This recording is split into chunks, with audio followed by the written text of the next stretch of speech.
The revolution protest in Iran has turned to a bloodbath. The internets are down, the airports are shut down. There is no movement. Even the electricity are cut off in some area, in most areas. Just take a look at what is happening to Iran.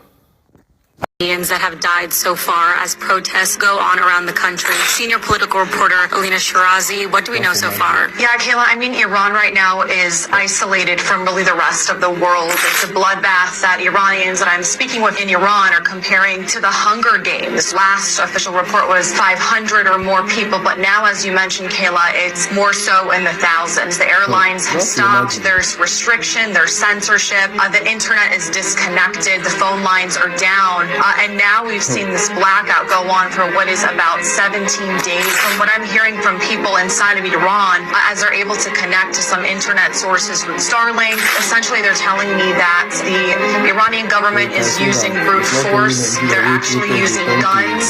They're snipers. It's an absolute bloodbath right now. You know, it's so hard to say this, but bodies are piling up, and it's very clear from what we have seen in Iran that the Iranian people are willing to die for their freedom. And that's a sad and harsh reality on what's going on right now. And Alina, you have a personal connection to this. You are Iranian and you have family there. What are some of the things that you're hearing from the people on the ground? Yeah, so my parents fled the 1979 revolution. My father was actually one of the last people to leave Iran on the last Pan American Air flight. So I know he was telling me that once he landed, he felt like he could finally breathe a sigh of relief. And it was this very sad, happy moment for him, because he was now isolated from his entire family. And I think a lot of people in Iran, they're really just praying for that freedom right now. As far as I'm hearing from several people who have been able to reach out to me, they say that the government is going in and stealing satellites that Elon Musk put in there for Starlink,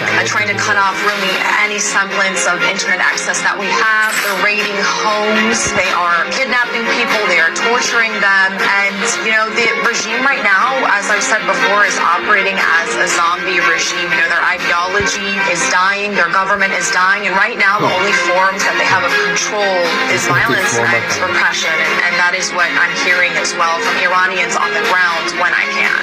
Alina, we've seen protests in Iran in the past, but what makes this so different? This time, you know, it's what people are calling the new revolution inside of Iran. The system is under more pressure really than it has ever been. You know, a lot of the resources have been depleted, as we have seen in Operation Midnight Hammer, which was the U.S.-Israeli operation where they had targeted Iran's nuclear facilities, which the administration had said that they had almost obliterated or at least really set back. So they're really already in a position of weakness right now, and that's why we have seen them try to come to the negotiating table at this time. But we've also seen an economic system failure, Kayla, which is why this protest started in the first place. This all started over the devaluation of the rial, which is Iran's currency, which has now really lost a lot of its value. And so this started over the economy, and it went back to two words: human rights. And that's what Iranians are still protesting for and dying for. All right, Alina Shirazi, thank you so much. We will be having you back on for some more updates. Thanks, Kayla. Appreciate it. There are reports of about 2,000 Iranians that have died so far as protests go on around the country.